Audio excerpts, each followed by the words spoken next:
Bonsoir les amis, bonsoir à tous. Je vous souhaite à tous et à toutes la bienvenue ce soir. Il s'est fait très tard ici, il est 21h38, heure du Cameroun. Et à pareille heure, pour un dimanche, on est supposé déjà être sous la couette pour pouvoir mieux amorcer la semaine qui commence.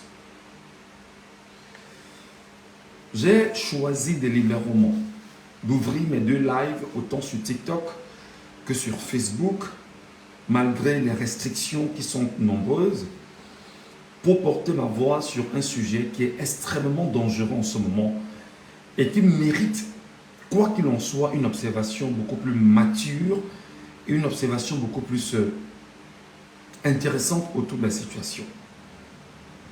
Comme beaucoup l'ont lu probablement, Elimbi Lobet, qui aujourd'hui se présente comme étant un cancer social, vient d'avoir des mots extrêmement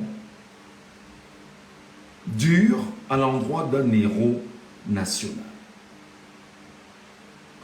Avant bien sûr de faire ce live, j'ai eu plein de messages là, inbox, où les gens me disaient « N'en parle pas parce que parler de ce sujet va plutôt envenimer la situation et tu donneras trop d'importance au spécimen. » Je me suis dit, tout à l'heure, j'étais en famille avec des gens. Je n'ai pas eu le temps aujourd'hui de regarder les émissions du dimanche. Même si j'ai essayé de regarder, malheureusement, j'étais avec des gens, je n'ai pas pu. Et c'est une capture d'écran d'un journaliste, M. Zébazé, qui publie sur sa page Facebook. Et puis je m'amuse comme ça à scroller. Et je tombe sur ça et je dis, dis donc, aidez-nous à avoir les images pour que nous qui n'avions pas regardé cette émission sur Info TV, que nous puissions exactement laisser notre point de vue et notre analyse. Je voudrais ici, très honnêtement, dire que je ne prends pas la parole en tant que donneur de leçons. Je ne prends pas la parole en tant que personne assermentée pour parler au nom de X ou de Y. Je prends la parole ici en tant que d'abord citoyen camerounais. Deuxièmement, en tant que journaliste camerounais. Troisièmement, en tant que fils d'une terre qui est en guerre depuis au moins 2 siècles aujourd'hui. Et je viens ici parce que nous devons réparer des bêtises évoquées par Abel Elimbi Lobet. Je voudrais que vous le réveilliez, que vous le dites que Abel Elimbi Lobet, ton enfant a pris la peine de se mettre sur la toile pour te répondre parce que ce que tu viens de dire est extrêmement grave. On ne peut pas péter plus haut que son cul. C'est une expression connue de tout le monde. Mais alors, on ne peut pas laisser de tels propos se propager sibylinement au cœur, bien évidemment, de la République. Je voudrais ici interpeller en toute honnêteté le chef de l'État, M. Paul Barthélémy Biya-Biambondo, parce que c'est sous son magistère que le tribalisme est en train de prendre des proportions incroyables. Non seulement je vais m'étaler sur Abel Elimbi Lobet, je vais faire un petit retour en arrière sur l'histoire de M. Wandje et je vais me permettre de placer au cœur de la situation des analyses propres avec le médium, ou si vous voulez le média ou la télévision Info TV, sa ligne éditoriale et exactement, je vais démontrer à suffisance aux Camerounais ce qui est en train de se passer. Abel Elimbi Lobet est connu des Camerounais comme un tribaliste, un aigri, un homme qui n'a pas réussi dans la vie et qui en veut probablement à ceux qui ont réussi. Et pour mieux ressortir son aigreur, il faut s'attaquer à une tribu qui est partie de l'Ouest Cameroun et qui a fait succès dans la capitale économique du Cameroun et qui, selon lui, il estime que cette tribu Bamileke, entre guillemets, je préfère bien sûr de dire les choses comme ça doit se dire, étant arrivée dans la région du littoral auraient conquis des terres, auraient acheté des terres et que eux, les Sawa, n'en ont plus aujourd'hui. Abel Elimi Lobé est un piètre personnage qui en réalité n'a jamais rien fait de sa vie. C'est-à-dire que nous, comme ça, nous sommes encore en location et nous nous battons à construire pendant que lui, il a tout eu dans sa vie, à plus de 60 ans, il n'a aucune projection pour le soir de sa vie et pour tenter de manger, entre guillemets, il faut s'attaquer effectivement à la tribu. Abel Elimi Lobé, on ne pourra pas le placer sur une même balance avec un homme comme Ernest Ouadji. Abel Elimi Lobé n'est qu'un piètre personnage camerounais, citoyen camerounais, et qui, en réalité, devrait, de mon humble point de vue, au moment où je vous parle, répondre dès demain, dans les jours qui vont suivre, des plaintes des Camerounais de par le Cameroun parce qu'ils viennent de piétiner l'honneur du peuple camerounais et l'honneur de tous ceux qui ont versé leur sang pour que ce peuple soit ce qu'il est devenu aujourd'hui. Il est de mon humble point de vue, en tant que citoyen camerounais, que Abel Elimi Lobé ne devrait pas normalement cette nuit-ci dormir paisiblement comme tout le monde, parce que en réalité, il faudrait convoquer, et là je l'assume en tant que citoyen camerounais, il faut convoquer les ancêtres pour dire que il y a des enfants qui viennent saper, bien évidemment, notre engagement vers le destin que nous voulons et qui viennent piétiner le sang que nos frères, nos pères ont versé pour nous aujourd'hui. Abel Elimi Lobé, dans ce qu'il a dit ce soir, me permet encore de lui rappeler qu'il n'est qu'une puanteur qui, malheureusement, écume les plateaux de radio et télévision du Cameroun parce qu'en réalité, le système lui donne l'occasion de le faire. Et je voudrais donc ce soir, pour ceux qui me regardent et pour ceux qui m'écoutent, prendre très au sérieux ces propos et dire que, mes frères et sœurs, nous sommes en guerre. Mes frères et sœurs, nous sommes en guerre. Je reprends. Mes frères et sœurs camerounais, dans la globalité, nous sommes en guerre. Et la guerre qui est en train de se mener au Cameroun en ce moment est une guerre orchestrée par le système ojulatiste au pouvoir. Et ce système ojulatiste au pouvoir se sert des propres enfants camerounais pour mener la guerre contre les Camerounais et pour la conservation d'un pouvoir france-africain au Cameroun. Abel Elimi Lobé, aujourd'hui, est un instrument que le système en place utilise à bon escient pour pouvoir se maintenir en place. J'ai écouté des propos d'une vomissure incroyable avec M. Abel Elimi Lobé qui ose dire à Mondovision que la France n'a jamais commis de génocide au Cameroun. Excusez-moi, je sais qu'on est suffisamment restreint comme ça sur les réseaux sociaux, mais les mots doivent être dits comme tels. Abel Elimi Lobé a osé le dire, que la France n'a jamais connu de génocide au Cameroun. C'est-à-dire que Abel Elimi Lobé ce soir, ou aujourd'hui, s'est arrangé avec le système ojulatiste tenu par Paul Barthélemy Biabi Vondo d'effacer la mémoire du Cameroun. Et on ne peut pas jouer avec un homme qui veut effacer la mémoire d'un peuple. C'est-à-dire cet homme est dangereux pour ce peuple-là et cet homme est dangereux pour l'avenir de ce peuple.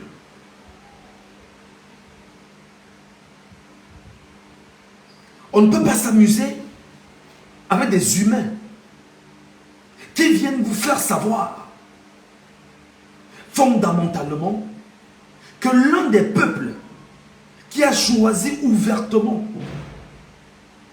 dès 1884 de s'entendre dans ce qu'on appelait l'ordre mondial de cette époque-là avec d'autres puissances européennes, un pays qui a décidé d'aller conquérir d'autres pays qui s'appelle la France, aux côtés de différents autres pays, et qui, en 918 a pris le Cameroun.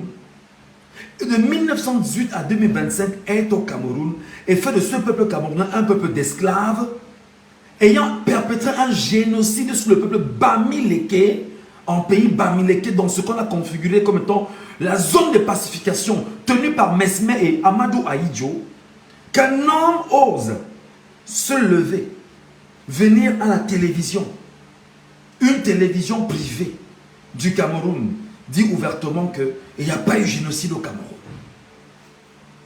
Abel et Limbi Lobé ne devraient pas dormir ce soir.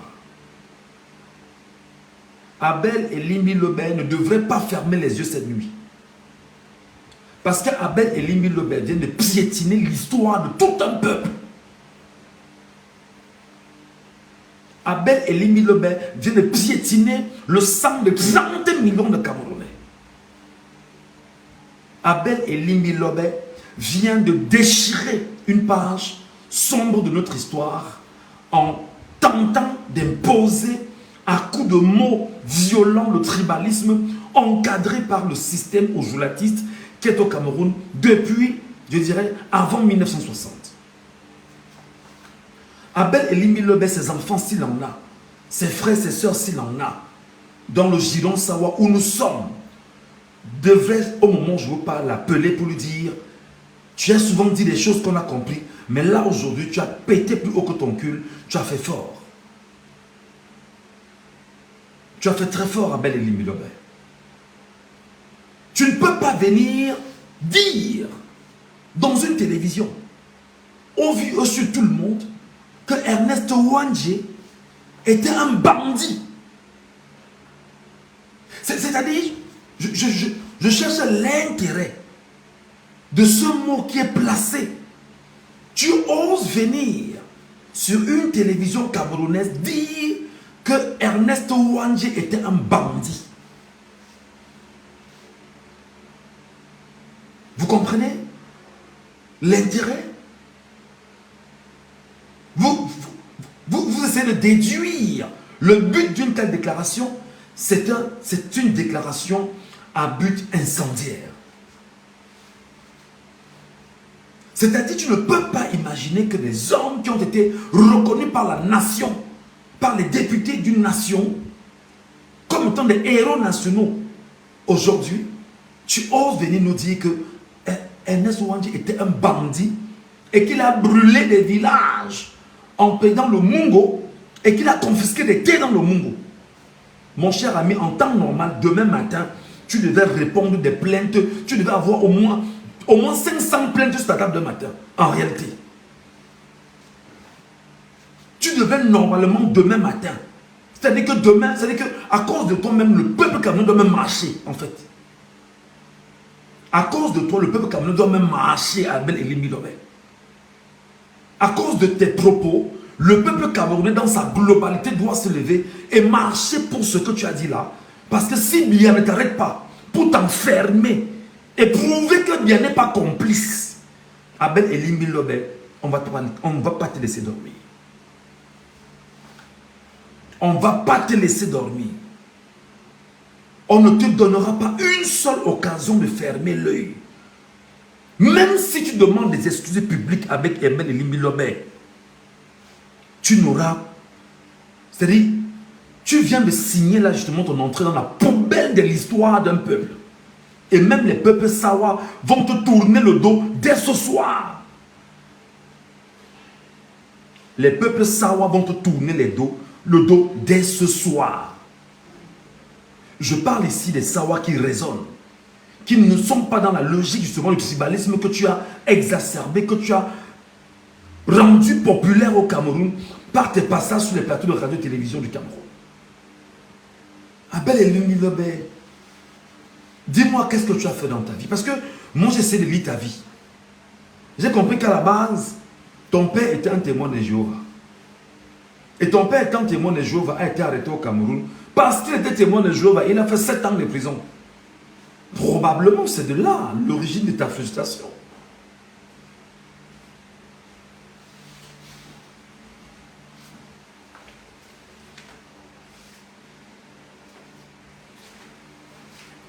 Probablement, c'est là l'origine de ta frustration. Probablement, c'est ce qui te pousse aujourd'hui. Mon frère, tu as fait quelle école au Cameroun? Permets-moi. On ne peut pas avoir des inaptes d'une telle espèce qui pètent plus haut que leur cul et que bien gardent comme étant ces chiens.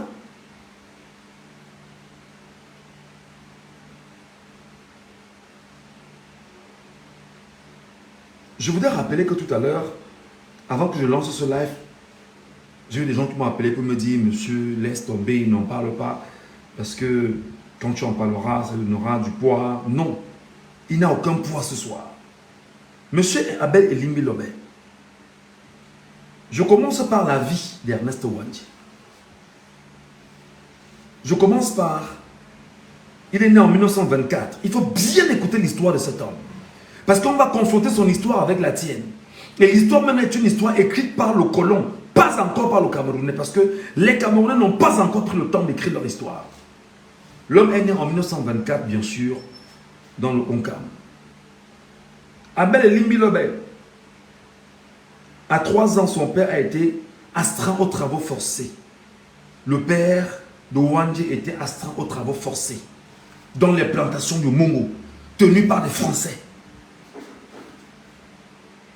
C'est-à-dire, comme tu es stupide en réalité, que tu ne connais pas ton histoire, et que l'on t'a donné l'occasion de venir parler sur la place publique, l'impression que tu as, c'est que tu es le plus intelligent de tous les Camerounais, et que tu connais tout ce que les Camerounais ne connaissent pas. Son père, le père de Ouandji, dans les années 30, avait été astreint aux travaux forcés dans une plantation de café, appartenant bien sûr aux Français. Au soir de sa vie, on s'est rendu compte qu'il ne pouvait plus rien faire. On l'a renvoyé dans sa famille. C'est toi qui viens de dire aujourd'hui qu'il n'y a pas eu de génocide au Cameroun. On en vient.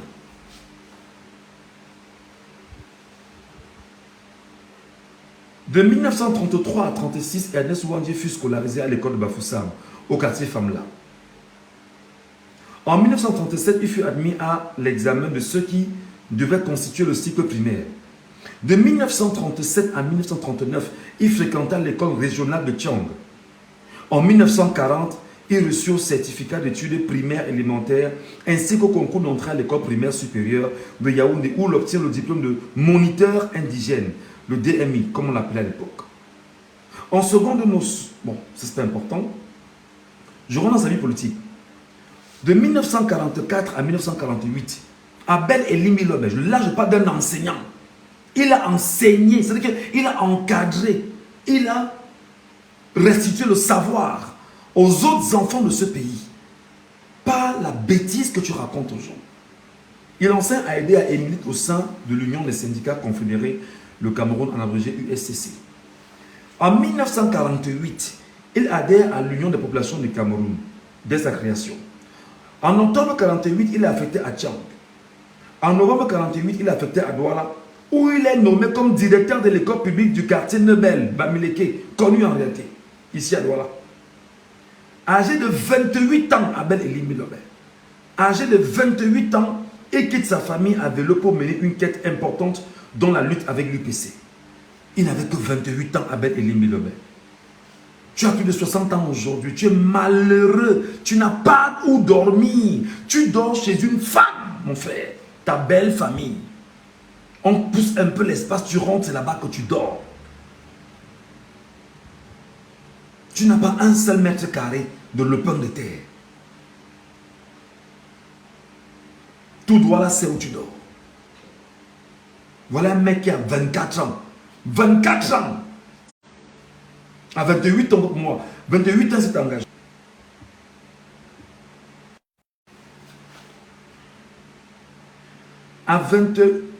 En septembre 1952, il est élu vice-président de l'UPC. En septembre 1953, il est affecté à Doumé, à l'est du Cameroun, puis à Yoko, où il implante l'UPC dans le Mbam. En juillet, du 29 juillet au 12 septembre 1954, il va en Chine, où il a assisté du 9 au 15 août 1954 au Congrès mondial de la jeunesse démocratique, puis à Paris et à Moscou. En décembre 1954, affectation à Batouri, puis à Berthois. En janvier 1955, à nouveau affectation à Douala, où le haut-commissaire Roland Pré entreprend de rassembler tous les dirigeants de l'UPC pour les tenir en permanence de sa portée. En 1955, il est en exil au Cameroun occidental. En 1956, c'est la création justement du syndicat des enseignants AEDEA, dont il prend part. En juin 1957, le gouvernement britannique interdit bien sûr l'UPC, expulsion du Cameroun occidental et déportation à Khartoum, avec Félix Roland Moumié, Abel Kingay et 10 autres militants nationalistes de l'UPC, l'UDFEC et la JDC. En mars 1959, participation à l'Assemblée générale extraordinaire des Nations Unies consacrée à l'indépendance du Cameroun. En janvier 1960, il est en clandestinité. En 1960, justement, il rencontre Albert Makoun à Accra, qui l'encourage à cesser la lutte armée, maintenant que l'indépendance serait acquise, et participer aux élections de 1960, ce à quoi était favorable Félix Moumié. Entre guillemets. En 1960, il rencontre Nelson Mandela au Caire, à qui il enjoint d'engager la lutte armée contre l'apartheid. À la suite de l'assassinat de Félix Roland Moumié, il succède à la présidence de l'UPC. En juin 1961, en compagnie d'Abel Kingay, il se rend au Caire rencontrer les autorités égyptiennes. À cette occasion, il dénonçait la coopération du gouvernement camerounais avec l'indépendance, cité par Abkar du 15 janvier 1961. En juillet 1961, il retourne en clandestinité au Cameroun, depuis la frontière nigériane, prend les commandes de l'armée de libération nationale camerounaise, en abrégé ALNK, et réorganise celle-ci. Après la mort de Martin Singap en septembre 1961, il jette les bases d'une nouvelle organisation. Il annonce la dissolution des anciennes structures militaires et la mise en place d'une nouvelle hiérarchie dont la direction est confiée à David Kana. Prenant la direction politique de la rébellion, il revendique l'abrogation des accords franco-camerounais. Il revendique l'abrogation des accords franco-camerounais. Quelle est la puanteur qu'on appelle Elimbi Lobé, qui parle lorsque des hommes comme ceux-ci parlent? Quelle est la puanteur qui se balade à Douala, qui parle lorsque... Je poursuis. Non seulement il revendique des accords, l'abrogation des accords franco-camerounais et des dispositions mettant en vacances toutes les libertés politiques, le retrait des troupes étrangères et autres techniciens militaires, l'amnistie générale inconditionnelle pour tous les faits et condamnations se rapportant à la situation politique depuis 1955, la dissolution immédiate des institutions actuelles et le retour devant les électeurs. Il s'appelle Ernest Ouandji. Les troupes gouvernementales informées de sa présence dans le pays se font sa neutralisation de sa neutralisation en priorité.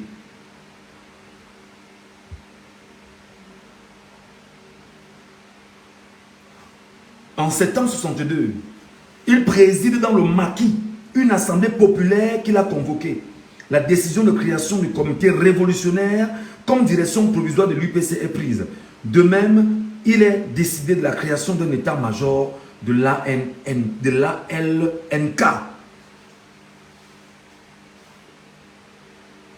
Le 25 avril 1963, il préside dans le maquis une nouvelle assemblée populaire. Cette assemblée confirme les décisions de la précédente. En 1965, avec l'autorisation du chef de l'État, Monseigneur Dormo, un Bamileke rencontre Ernest Ouandji pour étudier les conditions de sa rédiction. L'affaire restera sans suite. Le 19 août 1970, arrestation en Banga, dans le Mungo. D'ailleurs, il s'est rendu. Il s'est rendu.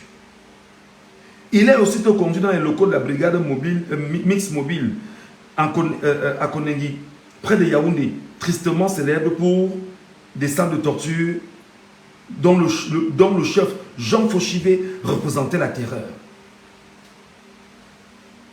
le 28 septembre 1970, comparution devant le tribunal militaire à Yaoundé, en compagnie de Monseigneur Albert Lormeau et de 26 co-prévenus. Le 5 janvier 1971, condamnation à mort par le tribunal militaire. Mon cher ami, Abel Elimi Lebel, regarde un peu ton parcours. Abel Elimi Lebel, tu es entré dans le SDF. En 2012, si je pense, si mes souvenirs sont encore corrects, en 2012, tu aurais rejoint la communication du SDF. À cause de ta méchanceté, à cause de ton esprit plein de haine, à cause de la bêtise que tu représentes humainement, tu as été écarté parce qu'on estimait que tes idées ne concordaient pas avec la ligne politique du SDF. On t'a écarté du SDF. Bien que tu aies eu des positions comme étant conseiller municipal du SDF à Douala, Abel Elimi Lebel, regarde ton parcours, regarde ton pédigré, regarde ce que tu peux représenter. Qu'est-ce que tu représentes pour le Cameroun? Je vais donc te dire ce soir, si tu t'appelles papa, c'est que, peut-être c'est parce que, humainement parlant, il faut le faire. Mais cher monsieur, ce soir, tu es... C'est-à-dire, tu représentes exactement pour ce que nous représentons nous aussi. Pour nous, nous te regardons comme... Je ne sais pas dans quelle poubelle, en fait, il faudrait te garder ce soir. On devait creuser cette poubelle-là, te mettre en profondeur et la refermer parce que on te cherche, on ne te voit pas. Tu oses venir dire à la télévision, Abel Elimi Lebel, qu'il n'y a pas eu de génocide au Cameroun?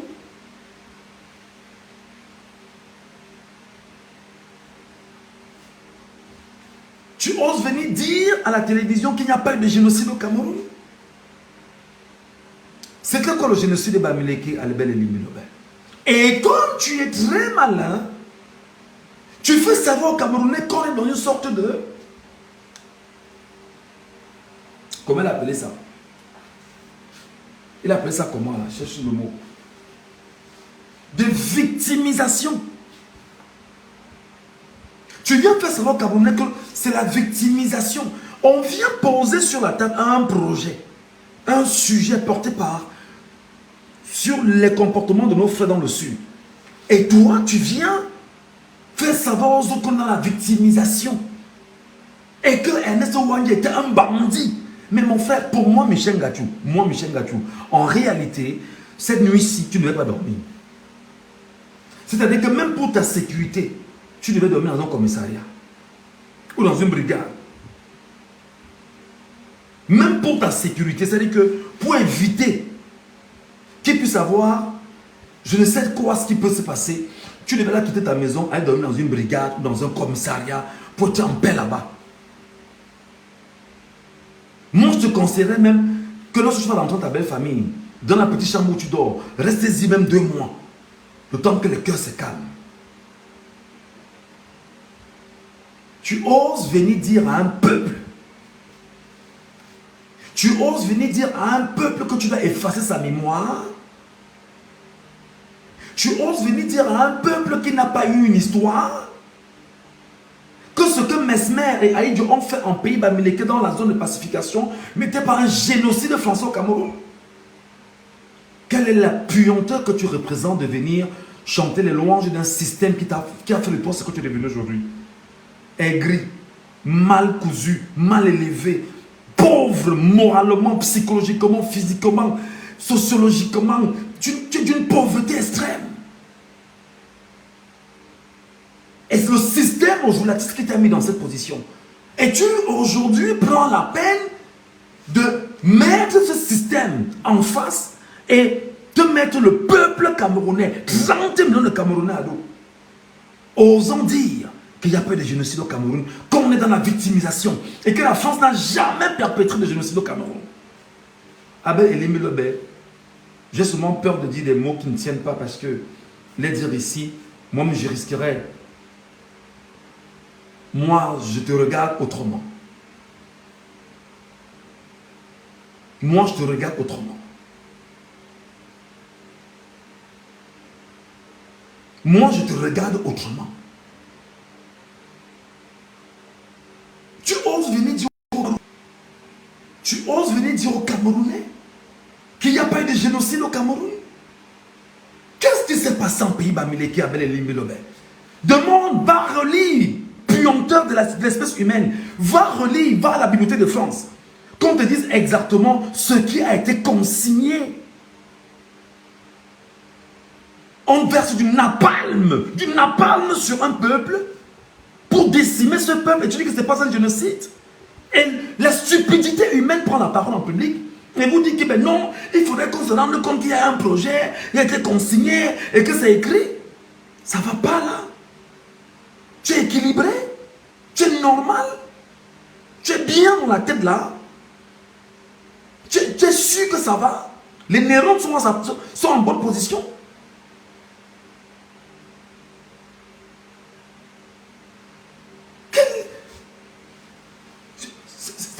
Excusez-moi si je perds mon latin, c'est que je manque de mots, j'essaie de comprendre. Excusez-moi si je fais un peu de bruit chez vous, mais je ne comprends pas, mon Dieu.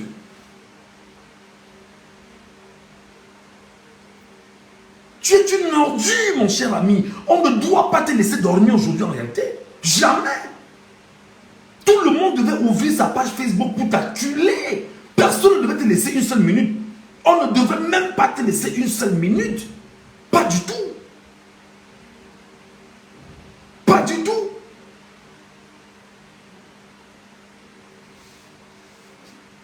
Je reprends ces mots.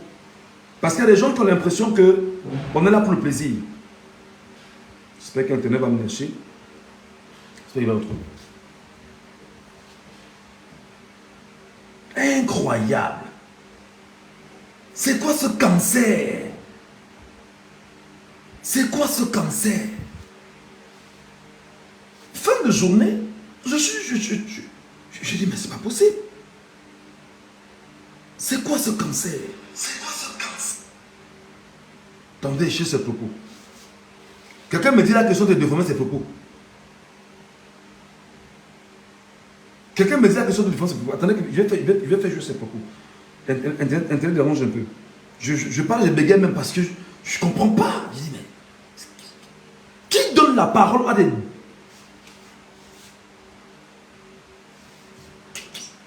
c'est pas possible. Alors c'est honnête qu'on est au Cameroun. Vous allez écouter ces propos.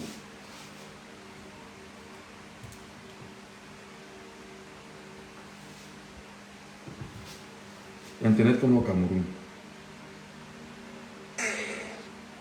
Sans hésiter, l'homme coupe cette bête.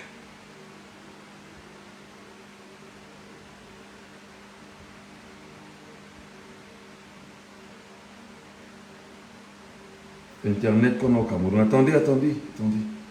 Je vais faire jouer ce qu'a dit ce monsieur. Vous écouterez.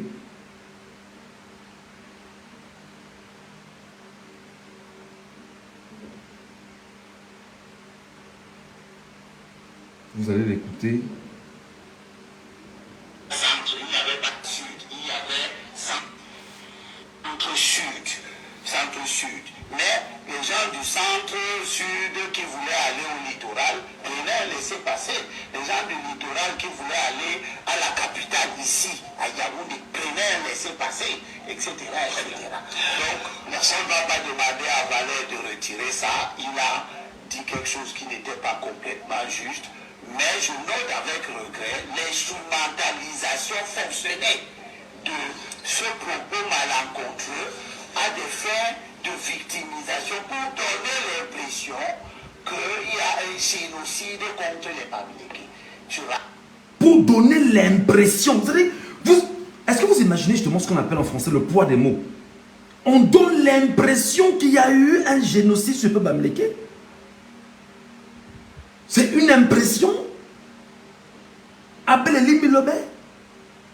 Que la notion de génocide est récente. Elle est bien récente. Elle est complètement bien définie par le système des Nations Unies. Il ne suffit pas que les gens aient été tués en masse pour qu'on dise qu'il y a un génocide. Vous comprenez? Il ne suffit pas que des gens soient tués en masse pour connaître ce qui est un génocide. Ce sont les propos d'Abel Elimbi Lobé. C'est-à-dire qu'aujourd'hui, tenu par le système osulatistes en ce moment, on l'envoie en mission que voilà les propos que tu dois tenir afin bien évidemment de sauver celui qui vient récemment de porter un projet de réécriture de l'histoire du Cameroun, de connivence avec la France et le Cameroun pour laisser à la postérité une histoire pensée par le chasseur. Poursuivons. Il faut pour un génocide que les auteurs aient pensé l'élimination d'une communauté. Alors, les auteurs aient pensé l'élimination d'une communauté. Monsieur Mbemoun, qui étant bien assis en Allemagne, a appelé récemment à un génocide ce pays bamileke en disant que il faut, pour qu'il puisse avoir un changement au Cameroun, avoir un génocide de ce pays bamileke. Il a dit ouvertement, n'est-il donc pas auteur? Ne fait-il donc pas partie justement d'une organisation qui, entre autres, serait dans une planification de génocide au Cameroun? On devait donc se taire.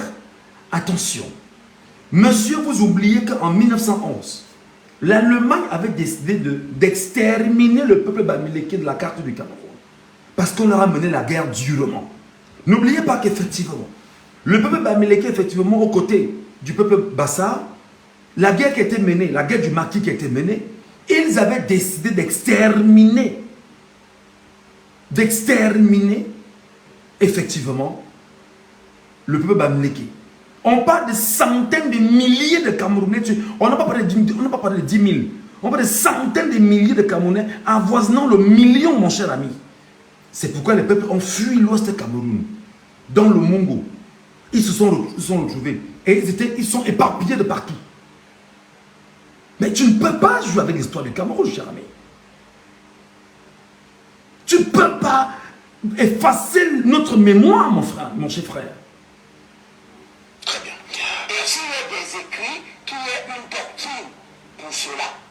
Voilà, il suffit donc pas de se battre parce qu'on dit qu'on a tué les gens. Si vous parlez de génocide bamileke parce qu'on a tué les gens, les Mbo, les Bakaka, les Banou, les Banco du Mungo vont parler du génocide en accusant les bamileke d'Ernest Wandje qui ont débrûlé des villages entiers dans le Mungo. Alors, ça s'appelle du mensonge pur et simple.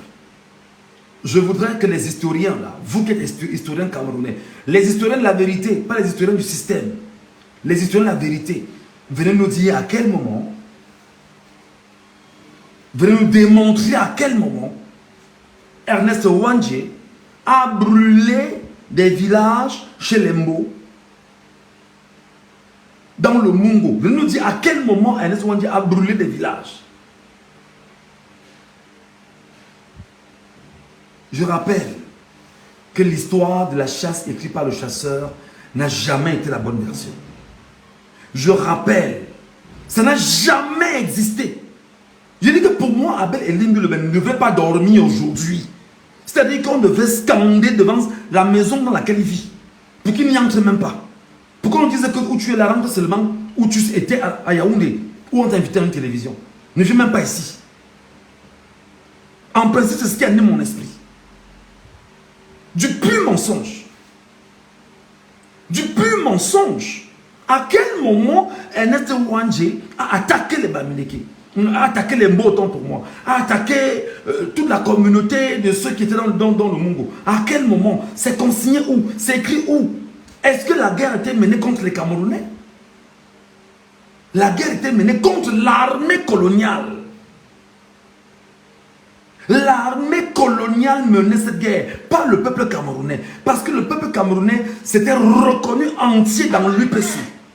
Et ça ne se passe pas avant les indépendances. Ça se passe entre 60 et 71 quand on arrête Ernest Wandje, qui est un bandit, un grand bandit. Comment ça? Il ne faisait pas de la politique. Le Cameroun était déjà indépendant. Quand Semengue et les Tondékoto dans l'armée camerounaise combattent Ernest Ouadjé, le Cameroun est déjà indépendant. Il n'y a aucune raison de dire qu'on fait une lutte pour la libération. Il était bandit comment? Il était un bandit, il brûlait les villages pour rien. Il y avait quelle est la doctrine politique, quelle est la revendication qui voulait que on brûle, on sème On ne dira peut-être pas qu'il était un bandit. dans le pays. On a compris. Donc pour ces gens-là dans le pays beau, Ernest Ouadjé n'était pas un acteur politique qui se battait pour une cause nationale. C'est compris. Mais pourtant, on ne va pas dire que Ernest Ouadjé ou alors que les Bamileke ont fait un génocide.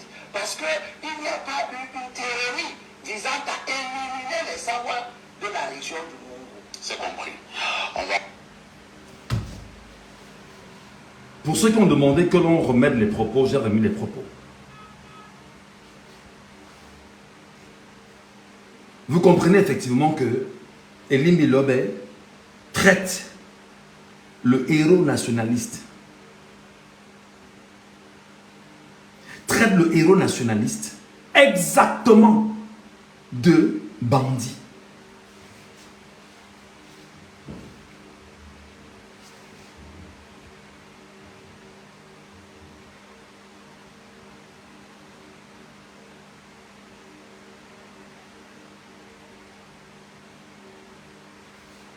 Vous comprenez ça? C'est-à-dire qu'il n'est pas demain matin dans les normes. Tous les journaux du Cameroun devaient titrer sur Elie Mbilobé parce que Elie Mbilobé vient de piétiner l'histoire et la mémoire du Cameroun.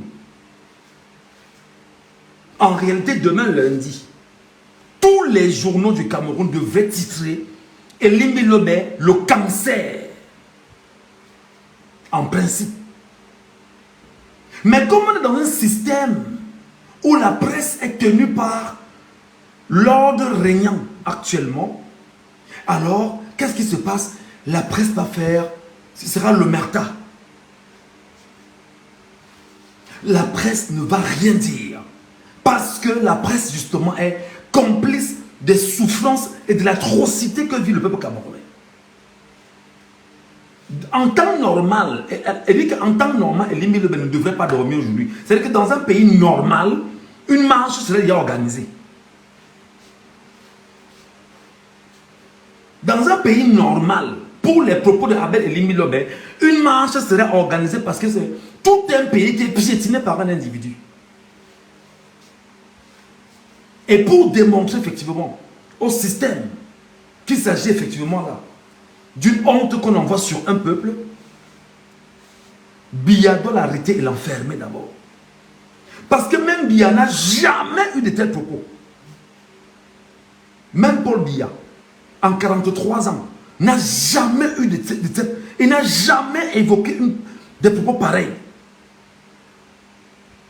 Je dis bien que même Paul Biya, en 43 ans de règne, que nous n'aimons pas là, il n'a jamais évoqué de tels propos. Même Paul Biya, que nous voulons faire tomber, parce qu'on veut le faire tomber par les urnes, en 43 ans, n'a jamais dit ça.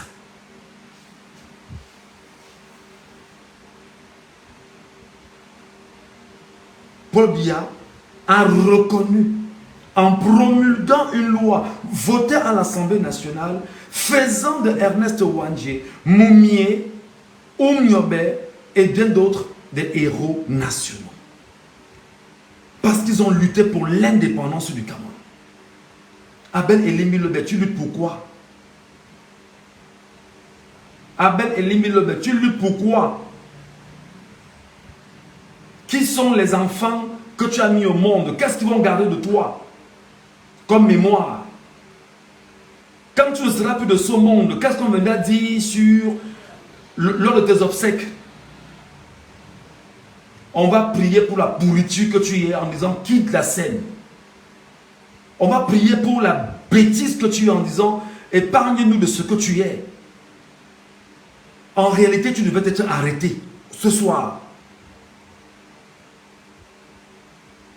Mais comme tu es dans un système où tes patrons t'ont envoyé sur une télévision qui aujourd'hui s'illustre comme étant une télévision qui, dans sa ligne éditoriale, s'attaque aux indépendances et à la liberté du peuple camerounais, alors en face de toi, tu auras donc le peuple camerounais. En face de toi, tu auras le peuple camerounais. Tu lis pour qui, Abel Elimbi Lobé? Tu lis pour qui?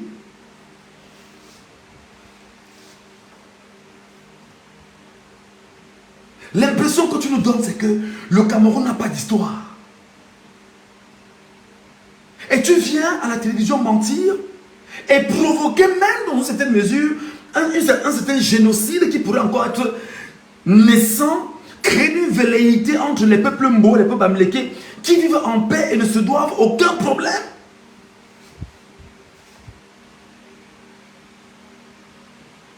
Pire, Abel Elimbi Lobé, tu salis la mémoire des Sawa. Tu salis la mémoire de tous les Sawa. Je te dis que dès demain matin, tous les Sawa sérieux vont te tourner le dos. Dès demain matin, tous les Sawa sérieux, Abel Elimbi Lobé, vont te tourner le dos. Parce que même Paul Biya, en 62 ans d'administration, n'a jamais dit que ces gars ne sont pas des héros. Je dis que tous les Sawa sérieux, demain matin, Elimbi Lobé, te tournent le dos. Parce que là, tu as piétiné leur propre mémoire à eux.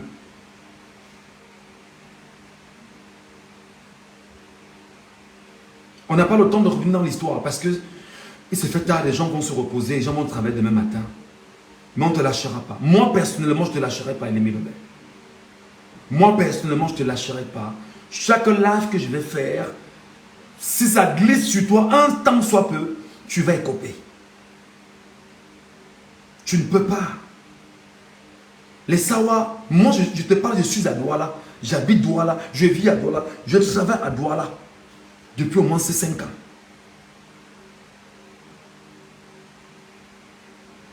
J'ai des amis Douala, des collègues Douala, ils sont nombreux autour de moi, des camarades de promotion Sawa avec qui nous y sommes jusqu'à aujourd'hui. On ne connaît pas ce que tu veux nous imposer là. Abel Elimbi Lobé, tu dois être arrêté dans les brefs délais. Tu dois être arrêté dans les brefs délais. C'est-à-dire que dans les normes, chaque député doit se lever demain matin pour dire que Abel Elimbi Lobé a outrepassé, a pété plus haut que son cul. Alors il faut qu'il soit mis en bonne position parce que là, il est dangereux pour la société.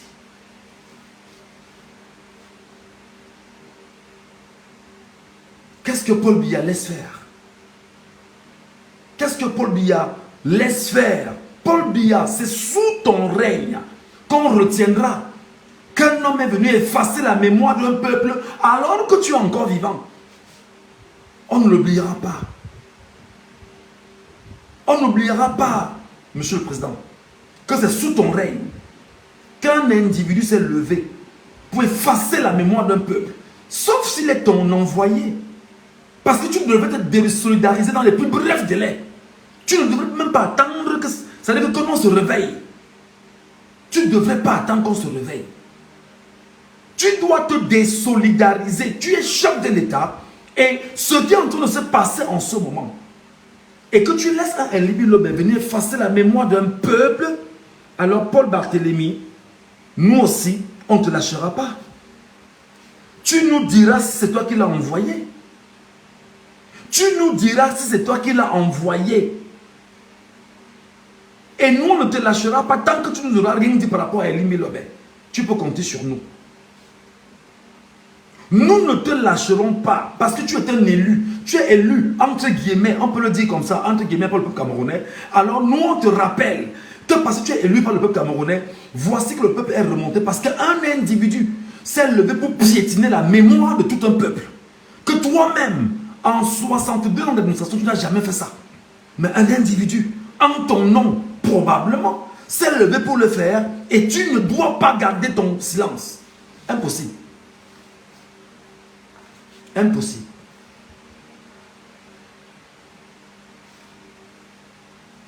Impossible. Et quand on parle, on dit, mais non, Vous faites trop de live. Vous voulez vous faire voir. On n'en a rien à foutre, mon frère. C'est quoi ce pays?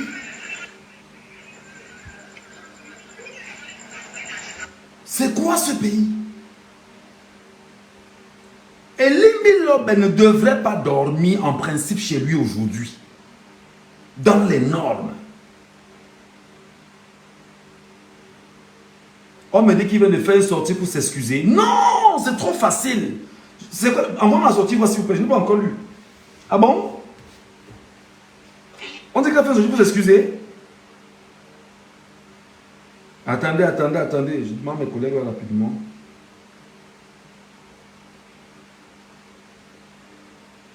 Elimbi Lobe, c'est trop facile. On me dit qu'il a fait une sortie pour s'excuser, c'est vrai?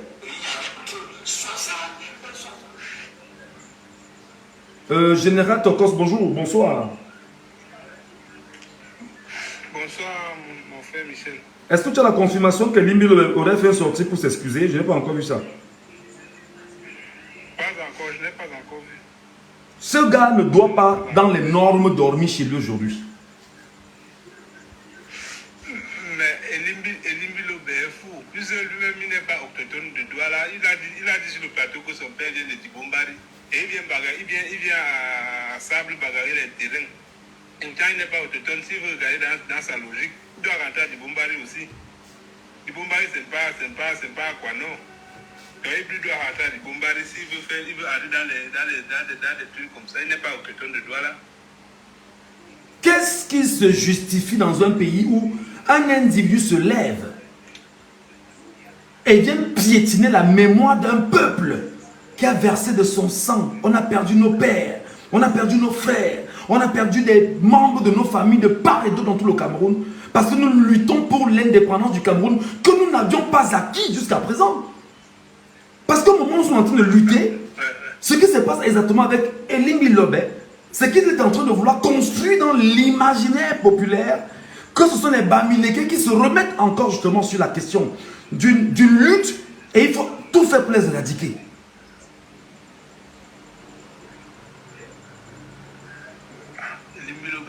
Mange avec le gouvernement, il a dit quoi de nouveau? On me dit là que c'est faux, il n'a pas fait de sortie pour s'excuser.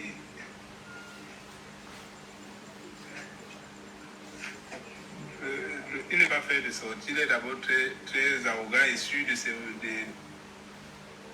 ces conneries qui parlent. Je dis que dans les normes, Elimbi Lobe ne devrait pas dormir aujourd'hui. Dans les normes, le peuple camerounais devait se lever et marcher aujourd'hui. C'est-à-dire que le peuple camerounais devait se lever de part et d'autre pour ses propos. C'est une insulte sur la mémoire de tout un peuple. Tout un peuple. Et Paul Biya doit se désolidariser de ces propos-là parce que même Paul ne l'a jamais dit. En 43 ans de règne, bien que nous n'aimons pas.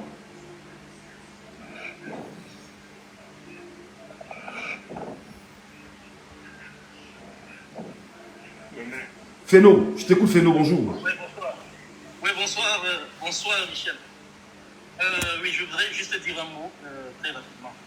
Il y a des moments où on peut rester silencieux, mais quand on franchit le Rubicon, on se lève et qu'on puisse dire notre indignation par rapport à des propos aussi graves que ceux de l'Oka. Je dis il faut respecter la mémoire de nos héros nationaux.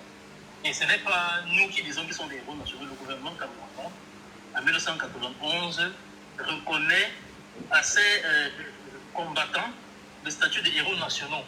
Que ce soit les Oumniobé, les Félix Mounier, les Enes Wandier. Il est inacceptable qu'aujourd'hui un individu, quel que soit le combat qu'il mène, vienne sur des panels et déclare que ce sont un bandit. C'est quelqu'un qui a fait de la cible, dit un tas de choses. Ils sont totalement inacceptables. Et je dis, c'est des choses véritablement, si nous avons un gouvernement responsable, ce monsieur devrait être interpellé pour répondre des propos comme ceux-là. Pendant qu'on se bat pour le vivre ensemble, pendant qu'on se bat pour l'unité nationale, il faut que les gens puissent véritablement garder raison. J'ai dit, il est allé un peu loin. Le combat de Enes Wandier, c'est quoi? Enes Wandier combattait pour l'indépendance, la réunification du Cameroun. Et l'UPC, qui a été en 1955, est le parti le plus populaire parti majoritaire au Cameroun. Je vais dire quoi? Je vais dire que si on avait permis à l'UPC d'exister, il y avait un autre parti que l'UPC qui devait véritablement conserver la légitimité du pouvoir au Cameroun.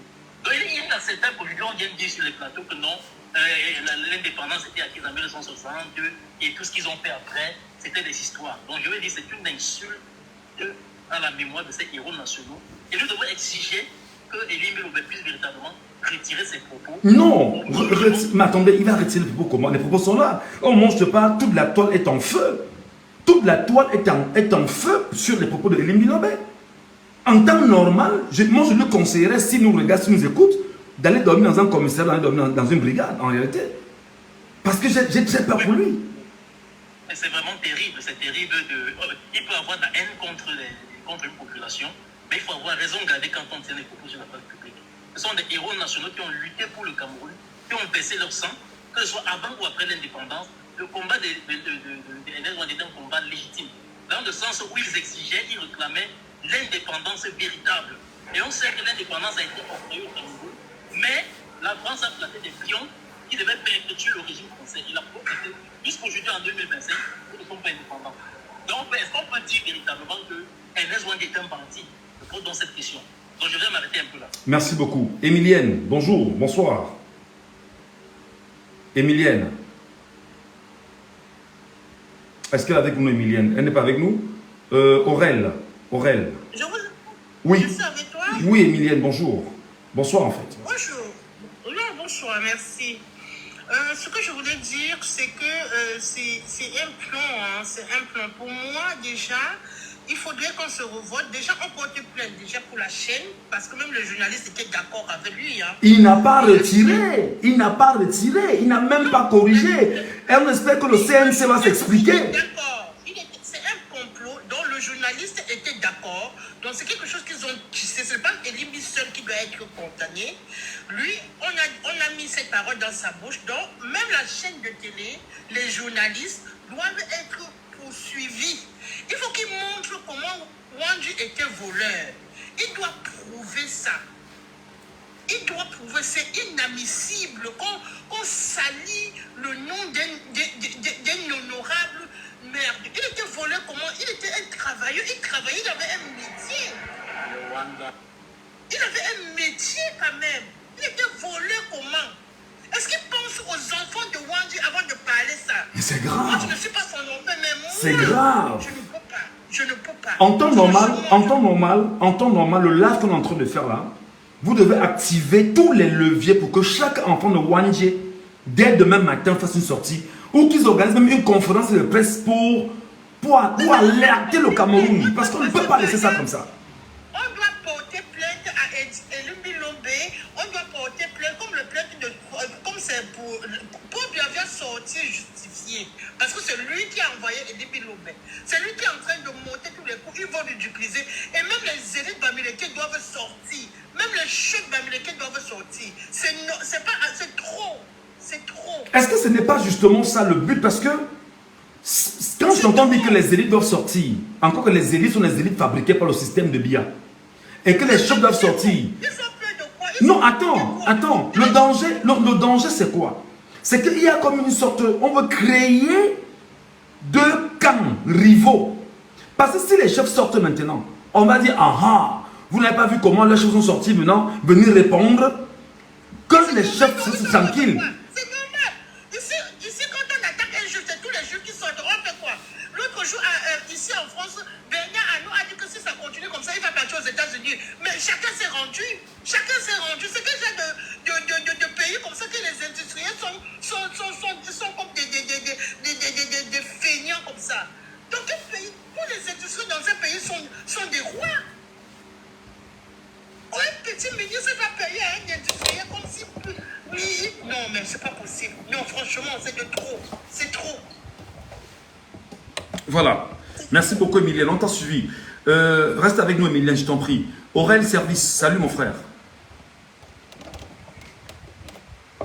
Aurel, tu es avec nous ou pas? Oui, bonsoir. Bonsoir, Aurel, on t'écoute. Moi, ce genre de propos venant de l'Église, moi, ça ne me surprend pas. Hein. Ça ne me surprend pas. Vous savez que c'est les gens qui sont mis en mission pour pouvoir créer vraiment la déstabilisation dans le pays. Parce que c'est pas le premier propos vraiment très décalé qu'il fait. C'est venant de lui vraiment sans pas me surprendre. Non, mais il le fait parfois. On le dit, bon, on met ça sous le prisme des débats que l'on peut faire dans une télévision, mais venez salir et piétiner la mémoire d'un peuple. Pas la mémoire de quelqu'un, mais d'un peuple. D'un peuple. Mais c'est assez grave quand même, non? Ce qu'il faut savoir, c'est que c'est les gens qui sont en mission. Ils sont nombreux là, c'est pas seulement lui. Quand vous voyez un peu de tous les chaînes là, ils sont nombreux. C'est des gars qui sont en mission. Leur objectif, c'est de pouvoir créer un trouble dans le pays. C'est de pouvoir justement faire révolter les gens comme nous sommes en train de se révolter là. C'est ça leur objectif. Quand vous regardez un peu partout, on dit Meyo, toutes ces choses-là, c'est ça qu'ils sont en train de vouloir à tout prix qu'il y ait un trou. Il faut se trouver là pour empêcher les élections de bien se passer. Donc tout ça, c'est monté par rapport à ces politiciens, par rapport aux élections qui arrivent. Il ne faut pas qu'on se ferme les yeux. Tout ça est programmé. Tout ça est programmé. Il ne vient pas parler au hasard. Il parle parce qu'on lui demande que va parler. Alors, comme il a donc parlé, moi je pense qu'en réalité, le live aussi que je suis en train d'organiser, c'est de dire aux Camerounais, on doit se lever pour porter plainte, non seulement à Elimbi Lobert, porter plainte à la chaîne de télévision en question, porter plainte d'abord à Parfait Haïti. Pourquoi? Parce qu'il y a ce qu'on appelle en journalisme, surtout dans le droit de l'information et de la communication, la responsabilité en cascade. Venir sur une télévision, venir sur une télévision, porter des propos comme cela, sans être recadré par le journaliste qui n'a demandé que, mais il était bandit comment? On ne peut pas dire qu'il était bandit. En réalité, sans remettre des choses dans le contexte concret, il y a ce qu'on appelle une responsabilité en cascade. Donc, Elimbi Lobert est poursuivi, Parfait ici doit être poursuivi, le directeur des programmes doit être poursuivi, le directeur de la chaîne doit être poursuivi, le promoteur de la chaîne doit être poursuivi. Et là, on espère que tout au moins, le Conseil national de la communication nous démontrera tout au moins que pour une fois, le droit sera dit et le droit sera fait. Et le droit se saisit d'une telle affaire. C'est très grave.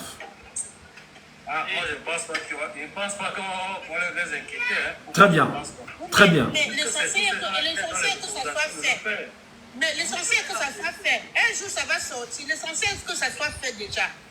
L'essentiel est que Je crois que la sortie de Elimbi Lobert est consécutive à la sortie de Vous vous rappelez la sortie de la semaine dernière, je pense. Fais-nous, ton micro est très petit là. Enfin, ton micro, on t'entend très mal. Tu as le casque? Tu as un casque? Fais-nous, tu as un casque ou pas? Oui, vous me suivez mieux? Voilà, c'est bon maintenant. Vas-y, on t'écoute. C'est bon. Je disais que la sortie d'Elimbi Lobert, ça vient à la suite de celle de Valère Bissala. La dernière fois, vous vous rappelez que les propos de Valère Bissala qui ont été contestés par beaucoup de personnes. Et il fallait qu'on la replie rapidement. Parce qu'on n'est pas idiots, on est des personnes réfléchies. Et on a donc trouvé un certain Elimbi Lobert, une personne, je peux dire, sans scrupule, qui peut venir se tenir et prononcer des propos comme ceux qu'il a prononcés ce matin. Donc je veux dire que je pense que ce n'est pas un hasard. Et il y a un Conseil national de la communication au Cameroun. C'est l'occasion donc pour eux de sortir et de frapper le poing sur la table. Parce qu'on ne peut pas continuer à supporter que des médias continuent à jeter de l'huile sur le feu. À des moments aussi délicats comme ceci. On est quand même dans une semaine où on a vu des jeunes être égorgés aujourd'hui. Au moment où on doit appeler à l'apaisement des Camerounais, appeler à la conciliation, les gens viennent encore jeter, n'est-ce pas, le pavé dans la mare comme ça là. Donc je dis, il faut que véritablement, la dame l'a dit tout à l'heure, si les citoyens, même les Camerounais, il faut des participants qui peuvent se constituer et porter plainte par rapport à des propos comme ceux-là. Parce que nous sommes garants de la sécurité, nous sommes garants de la paix au Cameroun. Voilà. Voilà, merci beaucoup. Eben, bonjour, bonsoir. Oui, bonsoir. Eben, ouvre la gorge, s'il te plaît, ouvre la gorge, on t'entend très mal. Bonsoir, c'est bon. Oui, on t'écoute. Vas-y, parle fort, Eben, c'est quoi le problème? Bonsoir à tout le monde. Oui. Dans tout ce que Elimbi a dit là, la partie qui m'a plus choqué, c'est quand il a commencé à parler de NF. Donc, j'ai failli tomber de la chaise. Ça m'a. Mais comment on peut réunir toute l'histoire comme ça? Qu'il battait encore pour l'indépendance. Non, j'étais et ça m'a fait quelque chose. Au-delà du fait qu'il est nié l'assassinat on n'a pas des Bamileke, disons ça comme ça. Ça là encore, on peut dire oui, ça c'est une vérité historique. Chacun peut parler ce qu'il veut. Mais pour NF, non. Là-bas, on a dit que non. Là-bas, non. Le père là, il a dérangé. Et maintenant, attendons voir. Et là, c'est comment j'entends par contre, c'est la réaction de nos gouvernants. À l'heure actuelle, normalement, si on était d'un pays syrien, normalement, à l'heure ici, un ministre camerounais aurait déjà dû prendre la parole, un tweet ou bien un message fait disant que non, là, il a dérangé. C'est là maintenant qu'on va voir à quel point nos gouvernants sont à variable double. Quand ça concerne un côté, ils sont trop au réajustement. Mais quand ça regarde un autre côté, ils vont faire genre, ils n'ont pas vu, ils ne savent pas. Mais attends, pas seulement le gouvernant. Moi, je suis à Douala. Je vis dans la ville de Douala. Et je vois tous les chefs Sawa faire des sorties ici permanemment. Un chef Sawa doit se lever tout au moins pour dire que, mais arrêtez cet enfant qui est en train de chercher. Mais attendez, voilà. Je cite encore. Mais quand je parle en termes de gouvernance, je parle en termes de représentation nationale. Donc là, j'estime qu'un ministre en parlant, il parle au nom de tout un pays. Alors que j'estime qu'un chef en parlant, il parle au nom d'une communauté. Je veux que le pays tout entier dise non, ce qu'il a dit là, c'est pas normal. Après maintenant, les chefs, les Sawa vont prendre la parole. Bon, moi, personnellement, j'en veux pour savoir. Je ne dis pas que les Sawa sont. Moi, je dis que c'est Elibi Lobé. Non, parce que les Sawa, j'ai grandi au littoral grénadois. Les Sawa ne font pas comme ça. C'est Elibi Lobé qui a dérapé avec la frénésie. Je ne connais pas quand il a cet esprit-là. Je pense que depuis qu'il a quitté du SDF, c'est là-bas qu'il est descendu dans une pente terrible. Au SDF encore, il est encore lucide, normal. Mais il est écarté du SDF pour des propos qui ne sont pas en droite ligne avec la ligne politique du parti. Plus il était dans la communication de ce parti. On l'a mis de côté en lui disant que maintenant tu outrepasses les limites. Voilà son plus grand, voilà son pédigré en fait aujourd'hui. Et comme tu le dis, probablement c'est à partir de ce moment qu'il est devenu comme il est devenu aujourd'hui. Et il en veut à tout le monde. À l'époque, j'étais hyper jeune, donc du coup, Elibi Lobé, c'est l'un des premiers politiciens que moi je connais. Parce que j'ai suivi depuis le SDF. Avant mes élections 2011, au SDF, il était une personne quand même logique, un peu logique. Il était conseiller municipal, il était quand même logique.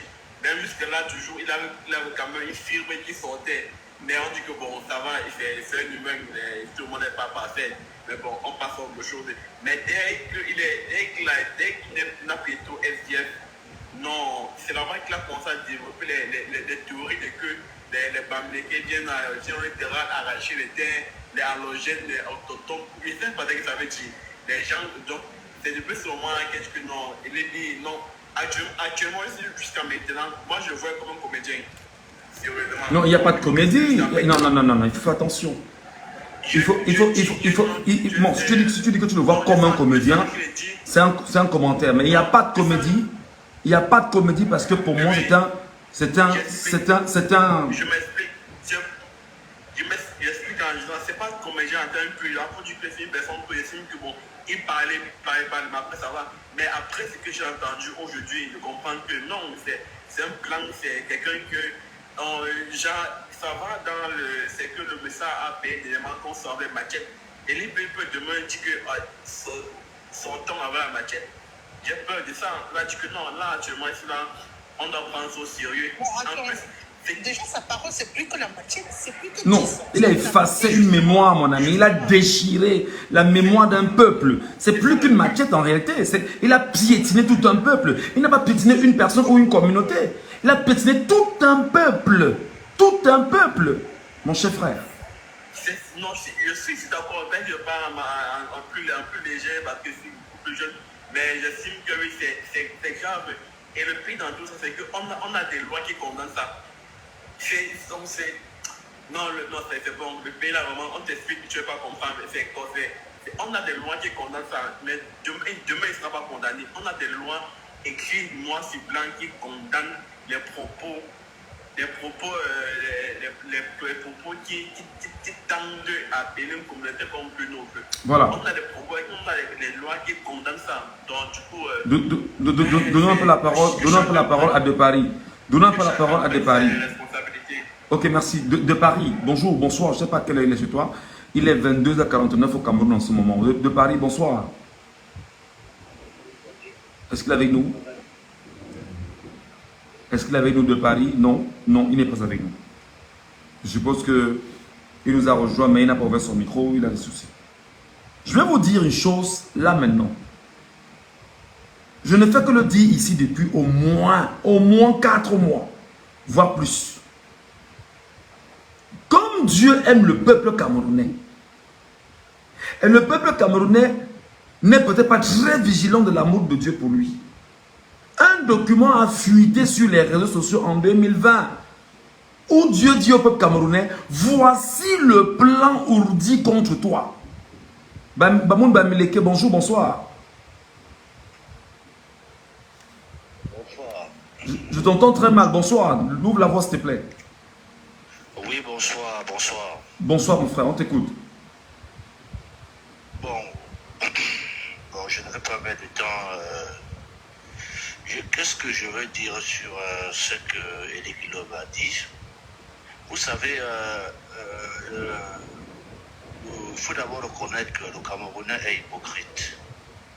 Le Camerounais est très hypocrite de nature. Ça veut dire que les Camerounais ne veulent pas reconnaître la vérité. On voit la réalité en face. Vous savez, le Cameroun est tribal, très tribal. Tous les Camerounais, tous les ethnies du Cameroun. Ce que Elie Lobé dit, il dit ce que les pensent tout bas. Ce que les autres pensent tout bas. Ça veut dire quoi? Moi, j'ai toujours proposé que... Écoutez, laissez-moi. Écoute ce que je dis. Si tu viens ici, moi, je t'évite tout de suite. Attends, non. Écoute, je t'arrête tout de suite. Tu viens ici faire des bêtises, là, moi, je t'évite tout de suite, mon frère. Je t'évite tout de suite. On est dans une logique où on est en train de bâtir une cohésion sociale. Et que tu reviens des propos. Non, écoute, mon frère, tu ne veux pas t'aligner. Tu viens là pour nous mettre mal à l'aise. Non, je ne mets personne mal à l'aise. Non. Tu ne nous aides pas. C'est pas important. Tu ne nous aides pas. On n'a pas besoin de ça ici. Il n'y a aucune vérité, il n'y a aucune vérité de ce que tu dis. C'est une connerie que tu racontes. Et c'est comme ça que vous êtes dans ce pays. Qui t'a dit que... Tu dis qu'il dit ce que d'autres pensent tout bas. Qui pense tout bas que RS1 était un bandit dans ce pays? Ça vous sort d'où même tout ça finalement? Et vous êtes là, vous écumez les plateaux, les réseaux sociaux parce que vous voulez vous exprimer sur des bêtises comme ça. Écoutez bien. Je vais vous montrer jusqu'où ces gens sont sadiques. Je vais vous démontrer jusqu'où ces gens sont sadiques. Je vous disais tout à l'heure que Dieu a aimé le peuple camerounais. Car il n'y a pas de Dieu, il n'y a pas de Dieu. Le Dieu qui est dans la nature, le Dieu qui est universel. Qui aime le peuple du Cameroun en disant au peuple camerounais, ouvre les yeux pour savoir ce dans quoi tu es. En 2020, nous sommes comme tous les Camerounais sur les réseaux sociaux.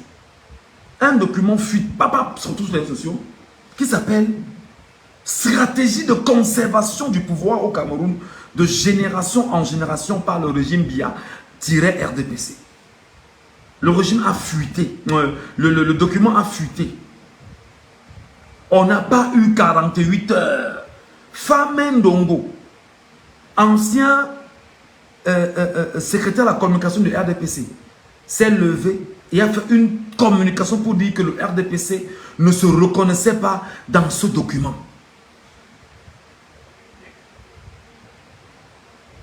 Nous, donc, Camerounais, on a pris le temps de lire ce document. Quoi que le RDPC ait dit, on ne se reconnaît pas dans ce document. C'est ta liberté, toi, RDPC. Mais tu ne nous empêches pas de lire le document, de l'analyser et même de l'adapter aux réalités actuelles au Cameroun. Tendez l'oreille. Tendez l'oreille.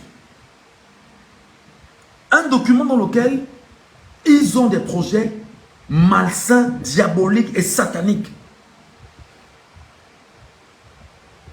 Ils se définissent d'abord, qui sont-ils? Eux, ils sont quoi? Ils disent dans l'article 1er que nous avons la chance de faire partie de la tribu des initiés nationaux, car nous sommes une composition de toutes les tribus.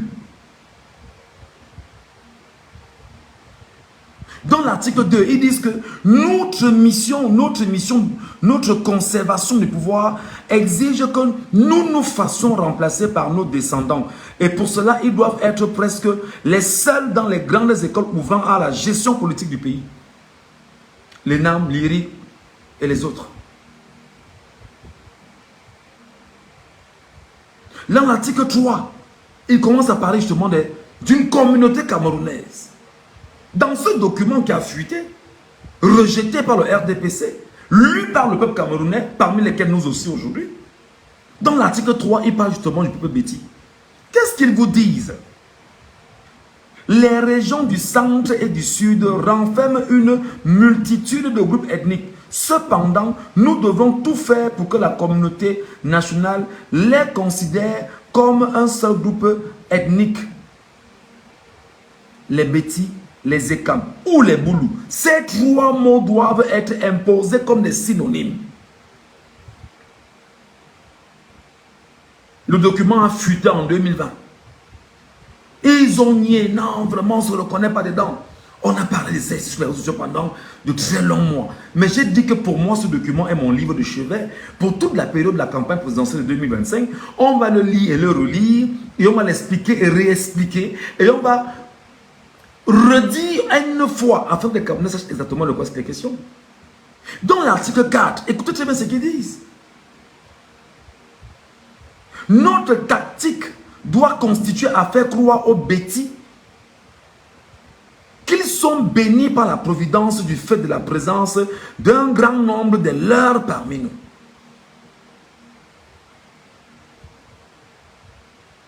Dans l'article 5, qu'est-ce qu'ils disent? Les Bétis sont les plus grandes victimes de notre politique. Il y a de fortes chances qu'ils soient perçus à l'avenir comme un groupe ethnique des voleurs, des pilleurs de la République, l'ethnie des paresseux et de ceux qui trichent aux élections. Dans l'article 6, tendez l'oreille. Pour que les Bétis ne nous soupçonnent pas et ne se révoltent pas contre nous, nous devons inventer. C'est écrit en français dans ce document. Nous devons inventer un complot bamileke qui les menace individuellement et collectivement. Il faut bien écouter. Je peux vous dire que les originaires, ceux qui ont écrit ce document, ils sortent d'une organisation bâtie à Yaoundé qu'on appelle Essingang. Sectaire à la limite. Ils font des réunions à Mankolo ou à Fébé Village là-bas.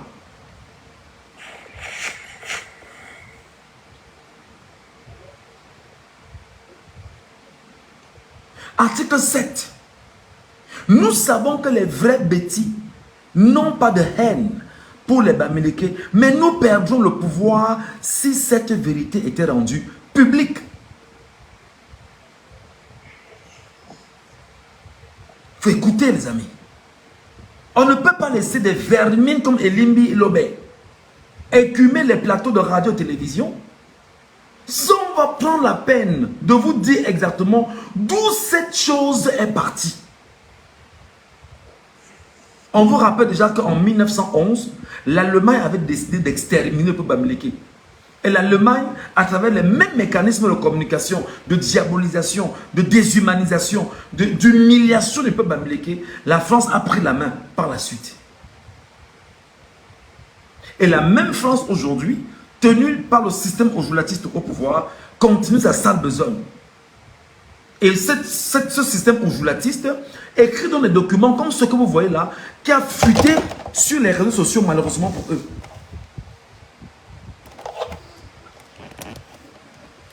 Attendez un peu, mon trépied a des petits problèmes là, le temps que je répare ça.